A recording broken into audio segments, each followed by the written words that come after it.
One woman, one microphone, one explosive moment. In a Congress chamber haunted by death threats and fear, Jasmine Crockett turned to Kash Patel, Trump's FBI director with 0 days of FBI service, and detonated, "You are the least qualified in history. Bye-bye, Patel." Could this be the crack that shatters American power? He had no right to be there. The FBI director's chair was forged by sweat and blood, agents who survived midnight raids, infiltrated terror cells, and buried friends beneath flags. That chair was a battlefield's reward, not a political gift. But Kash Patel? He skipped the grind. He skipped the badge. 0 days. Not a single scar. Not a single night in the trenches. Patel didn't climb through investigations. He climbed through whispers. From an obscure staffer on Capitol Hill to Trump's inner circle, he rose like a shadow up the wall of power. In Washington, loyalty is currency, and Patel spent it like a billionaire. Every handshake was a shortcut. Every closed door cracked open for him. Every door that should have been locked opened. Intelligence briefings, defense positions, national security posts, titles piled up like armor. None of them earned through the Bureau's brutal ladder. Each role was a shortcut, a catapult, hurling him toward the top. The faster he climbed, the clearer the message. In Trump's orbit, devotion was worth more than decades of fieldwork. Tradition stood in the way, until Trump bulldozed it. The FBI, once a citadel for career agents, turned into a theater where loyalty was the script. When Patel lowered himself into the director's chair, cameras sparking around him, he didn't flinch. He didn't look like an outsider. He looked staged, preordained, as if the chair had been waiting for him all along. He armed himself not with scars, but with spreadsheets. Statistics were his shield, spin his sword. Crime numbers rolled off his tongue like verses. Efficiency preached like gospel. But underneath the sermons was silence. No field work, no oath earned in sweat. Only power, raw, borrowed, fragile. And as Patel sat there, crowned by loyalty, the warning was clear. This wasn't the rise of a public servant. It was the installation of an enforcer. The FBI was no longer a fortress of justice. It had become a throne of politics. The director's chair was never meant to be ornamental. It was designed as a fortress, reserved for guardians of the Constitution, men and women who carried the Bureau's scars, who knew the cost of justice. Every backstory before Patel was etched in years of service, sweat, and sacrifice. But when Patel slid into that leather seat, the symbolism cracked. It was no longer a chair of law, it was a throne of politics. Trump didn't choose him because of field reports or criminal cases solved. He chose him because Patel would never question, never hesitate, never break rank. Loyalty was his resume, obedience his credential. In a system that once prized independence, Patel embodied submission. The moment his hands gripped the armrests, the room shifted. Cameras captured his calm, his smirk, the aura of a man who knew he owed his power not to merit, but to a single man's favor. It was the kind of image that chills because it says more than words. The FBI, once untouchable, now had fingerprints of politics smeared across its crown jewel. Agents felt it in their bones. Men and women who had worked undercover, who had carried coffins of fallen partners, now watched a man with 0 days of service sit where legends once ruled. To them it was betrayal, dressed up as progress. To Patel it was coronation, destiny wrapped in loyalty. This was not continuity, it was rupture. A seismic break where loyalty outweighed law, where power demanded silence, and silence meant survival. And in that moment, America's top law enforcement seat stopped being a shield for the people and became something darker, a weapon, pointed wherever power wanted it aimed. Patel sat tall, as if the leather chair beneath him was carved for kings. He carried himself like the Bureau was his personal domain, his smirk daring anyone to challenge the legitimacy of his crown. The throne of loyalty gleamed, but every throne invites a rival. But far from the oak tables and marble floors, another voice was sharpening like a blade. Jasmine Crockett, lawyer, fighter, daughter of Texas grit, was preparing to step into that same chamber. She hadn't climbed by bending rules. She carved her way up by defending those crushed beneath them, one courtroom at a time. Her weapon was not loyalty, but truth. Her shield was not privilege, but the law itself. The air in Washington carried whispers. Patel, the loyalist, shielded by the power of Trump. Crockett, the challenger, armed with facts, fury, and the weight of communities left behind. It wasn't a clash of resumes. It was a clash of worlds. He represented the machinery of politics that fed on obedience. She embodied the restless fire of justice that refused to bow. The stage was inevitable. Cameras would roll, pens would scratch, and the world would watch as these two figures collided, one cloaked in arrogance, the other in defiance. It would not be polite. It would not be quiet.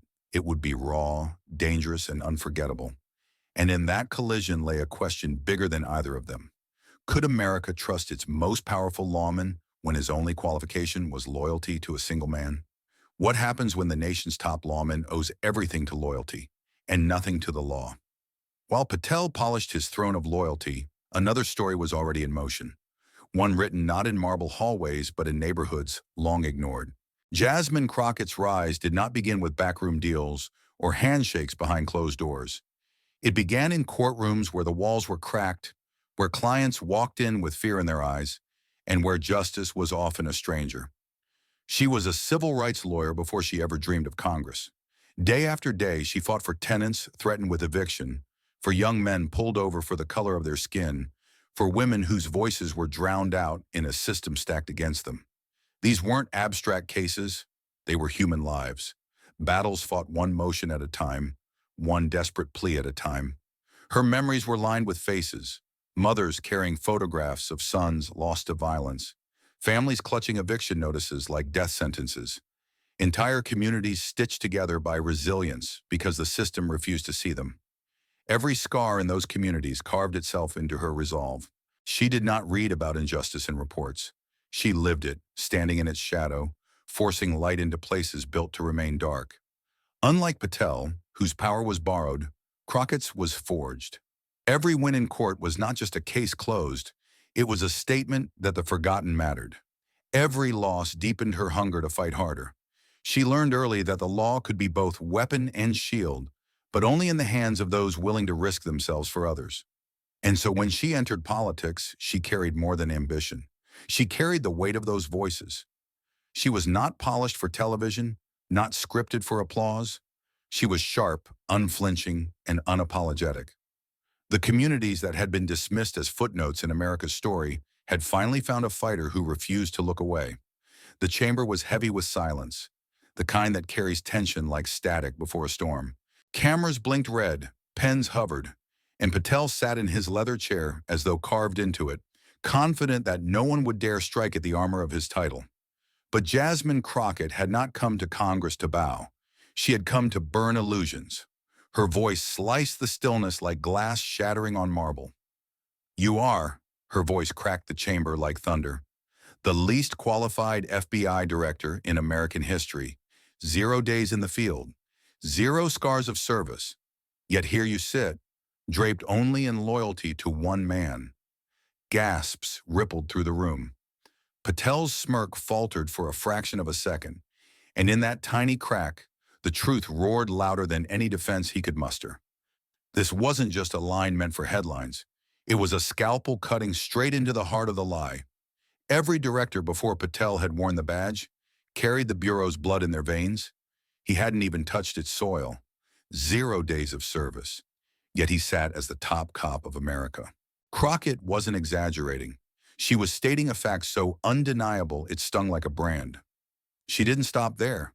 Her eyes locked on him, unwavering, as if to remind him that this wasn't theater. It was trial by fire. You sit in a seat built by decades of sacrifice, and yet you bring nothing but loyalty to a man, not the law. That chair deserves a protector of the Constitution, not a shield for politics. Every syllable carried weight. She wasn't just speaking to Patel. She was speaking to the nation, to every community that felt abandoned, to every citizen who wondered if the FBI still stood for justice or had become another pawn on the chessboard of power. Patel leaned back, his jaw tightening, but his silence screamed louder than words. Crockett had struck the blow no statistic could deflect, no ally could soften. In a single moment, she turned the spotlight from his borrowed authority to his naked inadequacy. And the chamber knew this was not the last strike. It was the first crack in the facade. Her words did not stop at Patel's resume. Crockett's voice deepened, carrying the weight of generations, pulling the stories of the silenced into the room where power too often forgets them. She spoke of HBCUs where dawn should bring textbooks and debate, but instead phones buzz with bomb threats. Sirens replace bells. Students huddle in parking lots, backpacks clutch like shields. Futures are frozen before they can even begin. She reminded the chamber that these institutions were not just schools, but sanctuaries, born from centuries of exclusion, now targeted by hate that the FBI seemed unwilling or unable to confront. Then she spoke of the churches, the black sanctuaries where worshipers gathered in peace only to face the barrel of guns or the menace of white supremacist terror. The walls that once rang with hymns were stained with grief, and families were left asking, "Who protects us when even our prayers are not safe?" Her voice turned sharper as she brought the faces closer. Families forced to sleep with firearms at their bedside because death threats came not once, but night after night. Lawmakers' spouses jolted awake by anonymous calls promising blood. Children growing up in neighborhoods where violence was not just possibility, it was prophecy. Crockett did not speak for herself, she spoke as a vessel. Every syllable echoed the pain of those communities, stripped of their security and dignity, waiting for the government sworn to defend them. In that moment, the chamber was no longer about Patel. It was about the forgotten millions he refused to see. And as her words settled like thunder in the still air, the question hung heavier than any gavel could strike. If Jasmine stayed silent, who would speak for the powerless? The chamber was still vibrating with the echo of Crockett's words when Patel finally leaned forward, lips curling into the half-smile of a man who believed himself untouchable. He adjusted his microphone, cleared his throat with theatrical calm, and then delivered his answer like a slap across the face of accountability. "I don't give a damn what they say about me." His words detonated like a grenade, shards slicing through the chamber, leaving silence more dangerous than any noise. Some gasped, others stiffened. But Patel? He basked in the silence that followed, wearing his indifference like armor, daring anyone to challenge him. This wasn't just arrogance. It was defiance, sharpened into a weapon. He didn't care if Crockett called him unqualified. He didn't care if communities trembled under the weight of threats he ignored. He didn't care if the Bureau's legacy was bleeding out on the marble floor. To Patel, perception was theater, criticism was noise, and the only applause that mattered was from one man in Florida. He straightened his tie and began listing victories. More child predators arrested, more drugs seized, murder rates at historic lows. Each line rehearsed, each number delivered like a magician's trick, designed to dazzle the eye and distract from the sleight of hand. He grinned as he spoke, as if statistics alone could erase the rising tide of fear Crockett had laid bare. But beneath the bravado, the truth was obvious. These weren't his victories, not the product of his vision or leadership. They were the work of agents he barely understood, dressed up as proof of his greatness. He waved them like trophies, blind to the fact that the room wasn't convinced. Crockett's stare cut through him, unshaken, but Patel didn't falter. His arrogance only grew louder. "The mission is succeeding because of me," he declared, pounding his hand against the desk. "The FBI has never been stronger." Yet in the corners of the chamber, whispers stirred. Lawmakers shifted in their seats. They recognized the tone. This wasn't confidence born of service. It was bravado born of dependence, the swagger of a man shielded by power not earned but granted. And still, Patel sat there cold and unflinching, as though his contempt for criticism was proof of strength. He thought silence meant victory. He thought arrogance meant control. But arrogance has a crack. The moment you stop listening, the truth begins to roar louder than your voice. The echo of Patel's arrogance still hung in the air when the first Republican voices rose, not to question him, but to protect him. Like shields raised in perfect formation, his allies closed ranks around the embattled director, their words sharper than steel and just as rehearsed. Let's be clear, one congressman barked, his tone dripping with disdain. What we just witnessed was nothing more than a performance, a clickbait audition for cable news. Laughter rippled among his colleagues, thin and hollow, the kind of laughter that hides unease. They dismissed Crockett's fury as theater. An audition for cable news, one sneered.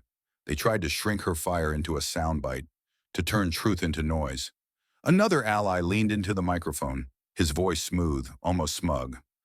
While my colleague from Texas plays to the cameras, Director Patel is out there delivering results. More arrests, more seizures, more safety for American families. The numbers speak for themselves.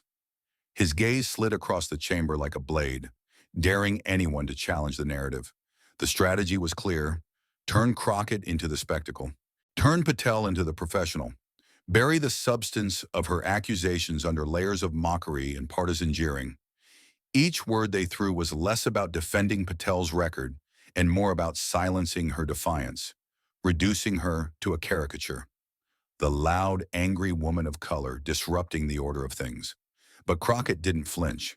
Her eyes burned, her posture unbroken, as if each insult only confirmed why she had spoken in the first place. The room was split, half watching a shield wall of loyalists protecting their chosen director, half watching a single woman refuse to bend. The clash was no longer just Patel versus Crockett. It was a chamber divided, truth against spin, justice against survival politics. And while Patel sat back, lips curling again into that smug half-smile, it became clear he didn't need to defend himself. His allies were more than willing to do the dirty work, turning accountability into entertainment, transforming a moment of reckoning into another act of partisan theater. But theater cannot erase truth. It can only delay its reckoning. And beneath the noise, the weight of Crockett's words refused to disappear. Inside the chamber, Patel wore victory like a crown. Surrounded by allies, shielded by their mockery of Crockett, he looked untouchable. But outside those marble walls, beyond the bright lights of Congress, the facade was already beginning to split. The media wasted no time. Headlines rolled out within hours. 0 days of FBI service. Patel's record under fire. Analysts dissected his boasts, tearing apart the statistics he had thrown like confetti. His claim of historic crime drops? Context revealed it was the result of long-standing operations begun years before he arrived. His brag about drug seizures? Critics pointed out agents had warned of resources being siphoned away from domestic terror cases to satisfy political demands. Every number Patel wielded as proof became a target, and every target crumbled under scrutiny. Investigative reporters spoke with former agents, men and women who had risked their lives for the Bureau, who confessed they had never seen morale so broken. Some spoke of colleagues sidelined for refusing to play politics, of investigations stalled when they pointed in the wrong direction. One retired agent's words hit like a hammer. We've never been this vulnerable, not to criminals, but to politics. Public opinion began to shift. On talk shows and across social media, Crockett's fiery rebukes spread like wildfire. Clips replayed with captions that cut deeper than any statistic. Least qualified in history. Millions watched, millions shared. While Patel clung to numbers, the people clung to her words and the cracks widened. Communities Patel ignored spoke up louder. Families from HBCUs recounting sleepless nights after bomb threats. Congregations remembering empty pews left behind after racially motivated shootings. These weren't numbers, they were lives, and they refused to be erased by arrogance. Patel still smiled before cameras, still leaned on his allies, still acted as if truth could be outshouted. But outside, the storm was rising. A mask can hide the face, but not forever. And once the first crack appears, it only spreads. Can arrogance and allies protect a leader when truth starts breaking through? Outside the echoing walls of Congress, fear was not abstract. It was personal, intimate, and suffocating. Lawmakers returned home to find their voicemail boxes filled with threats of blood. One Republican, guilty only of casting a vote against Jim Jordan for Speaker, revealed that anonymous callers threatened to slit his wife's throat. Night after night, she slept with a pistol under her pillow, her body trembling with every creak of the floorboards. These were not idle words tossed into the void. They were promises of violence, whispered in the dark, designed to remind even elected officials that no position, no title, could shield them from hate emboldened by power. In kitchens across America, families ate dinner with their phones on silent, terrified of the next call, the next knock, the next shadow at the door. And then there were the schools, HBCUs, historic sanctuaries of learning carved from centuries of exclusion. Sunrise should have meant laughter in dorm halls. Instead, phones buzzed with bomb threats. Sirens screamed. Parents swarmed the gates. Students stood in parking lots, clutching each other, wondering if today's class would be their last. Young men and women, who should have been debating literature or preparing for finals, instead huddled in fear, wondering if the classroom they had entered would be their last. Parents arrived in waves, their eyes frantic, their hands clutching children too old to be carried, but too young to face such nightmares. The FBI should have been the first voice of reassurance, the shield in front of these trembling communities. But instead there was silence, or worse, deflection. Patel's bureau redirected its energy, chasing political agendas while leaving black colleges and black churches to fend for themselves. And in pews once meant for prayer, congregations whispered the same haunting question: are we safe anywhere? This was not paranoia. This was America's reality, laid bare in sleepless nights and shaking hands. Crockett carried those voices into the chamber because the Bureau had turned its back. Fear was no longer confined to dark alleys. It had seeped into classrooms, sanctuaries, and homes. And fear left unanswered doesn't fade, it grows. The terror haunting families and campuses was not new. It carried the stench of an old ghost, the kind America pretends it has buried but never has. Crockett knew it, communities knew it, and history itself whispered the warning. We've seen this before. The threats to HBCUs echoed the night rides of the Ku Klux Klan, when hoods and torches served the same purpose as anonymous phone calls: intimidation, paralysis, silence. The methods evolved, but the message never changed. You don't belong, and we will remind you with fear. Students clutching textbooks in 2023 were living the same terror as children peeking through curtains a century earlier, waiting for the hoofbeats of men who thought whiteness gave them dominion over life and death. And then came the shadow of COINTELPRO, the FBI's own scar. In the 1960s and 70s, the bureau that should have protected the vulnerable instead turned its machinery against them, targeting civil rights leaders, sowing division, treating black activism not as a call for justice, but as a threat to power. The ghosts of those files linger, their pages a reminder that the wrong director in the wrong chair can bend law enforcement into an instrument of oppression instead of liberation. Now, with Patel at the helm, those lessons felt dangerously close to repetition. An FBI that looks away from white supremacy while amplifying political loyalty is not new. It is history's nightmare replayed with fresh actors. Every ignored bomb threat, every death call unanswered, carried the weight of decades, the proof that without vigilance, America slides back into its darkest corners. Crockett's warning was not just about Patel, it was about the pattern. A nation that fails to confront its past is doomed to relive it. And in that chamber, the ghosts of KKK night rides and COINTELPRO files seemed to lean against the walls, reminding everyone watching that history never sleeps. It waits, and unless someone breaks the cycle, it always returns. The ghosts of history still lingered in the air when Crockett rose to her feet, unshaken. She wasn't merely responding to Patel, she was confronting the very system that had allowed him to sit there in the first place. The chamber, filled with polished desks and restless lawmakers, transformed into a battlefield. Patel leaned back, arms crossed, arrogance painted across his face as though he was untouchable. But Crockett's gaze didn't waver. Her voice cut through the chamber like a blade drawn in daylight. Steady, sharp, unafraid. Hide behind numbers. Hide behind allies.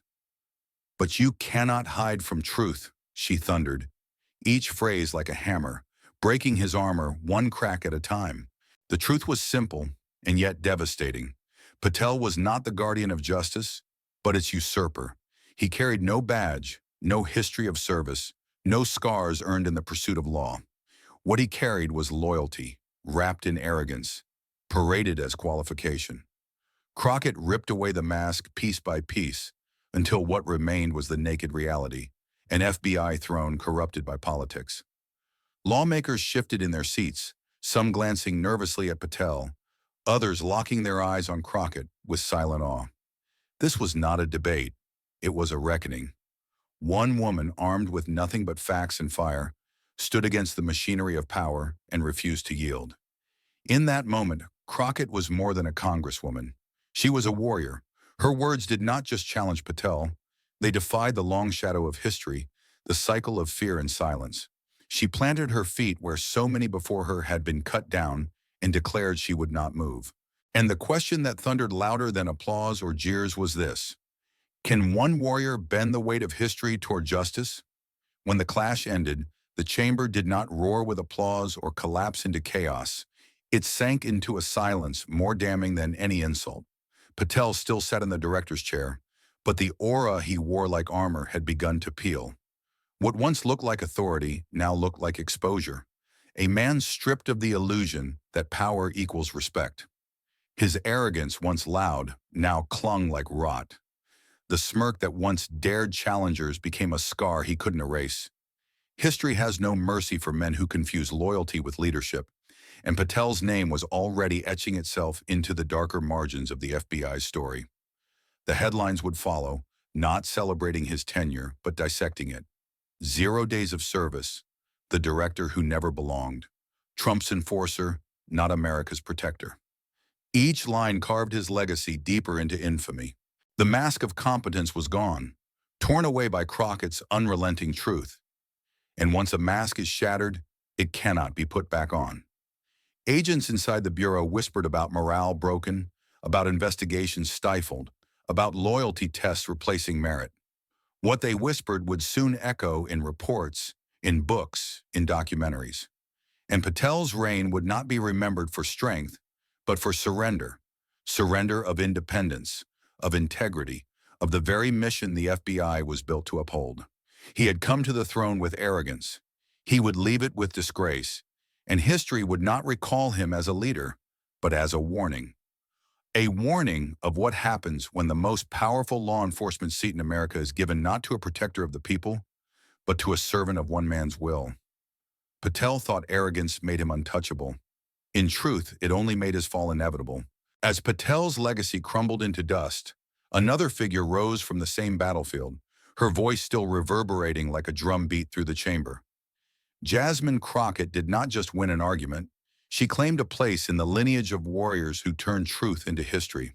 Her defiance carried echoes of Shirley Chisholm, the first black woman to run for president, who once declared she was unbought and unbossed. It carried the gravity of Barbara Jordan, whose thunderous voice during Watergate reminded America that integrity was not negotiable. Crockett's stand in that hearing was not separate from theirs. It was a continuation, a reminder that the struggle for justice is never finished, only passed from one generation to the next. What made Crockett's moment so powerful was not just her words, but the raw truth behind them. She spoke not as a politician polishing sound bites, but as a daughter of communities threatened, ignored, and forgotten. In her voice, America heard the cries of mothers clutching children during bomb threats, of congregations praying beneath the shadow of hate, of students refusing to surrender their futures to fear. She became their amplifier, their armor, their proof that someone in the halls of power had not abandoned them. The symbolism was undeniable. Patel had the title, the chair, the machinery of the FBI behind him. Crockett had nothing but conviction, and yet she was the one history would remember. She stood unflinching where others bent. She demanded accountability where others offered excuses. And in doing so, she transformed from a lone congresswoman into a symbol of what courage in democracy looks like. Her rise was not just personal victory, it was generational. In Crockett's fire, the legacies of Chisholm and Jordan were reborn, carried forward into a new century, sharper, louder, unstoppable. She had not just confronted Patel, she had reminded America what a true defender of justice sounds like. When the dust of the hearing finally settled, what remained was not Patel's arrogance or even Crockett's fiery words, but the lesson carved into the conscience of every witness. Silence protects corruption. Courage tears it down. For too long, silence has been the easy path in American politics. It is silence that allows white supremacy to grow unchecked. Silence that lets unqualified loyalists occupy seats meant for guardians of the Constitution. Silence that convinces ordinary families to whisper their fears instead of demanding protection. Every page of history proves the same truth. Silence is complicity, but courage changes the story. Courage is what brought Shirley Chisholm to the House floor, what carried Barbara Jordan's voice across the nation during Watergate, and what fueled Jasmine Crockett as she stood eye to eye with power and refused to bow. Courage is costly, but it is the only force that breaks the cycle, the only fire that burns corruption to ash. In that chamber, courage was not just an act, it was a call to every American watching, to every citizen wondering if their voice matters. Courage is not reserved for congresswomen or activists. It belongs to anyone who dares to speak when silence would be safer. And so the story does not end with Patel's disgrace or even Crockett's triumph. It ends with a choice handed to the people themselves. Because democracy is never fixed, never permanent.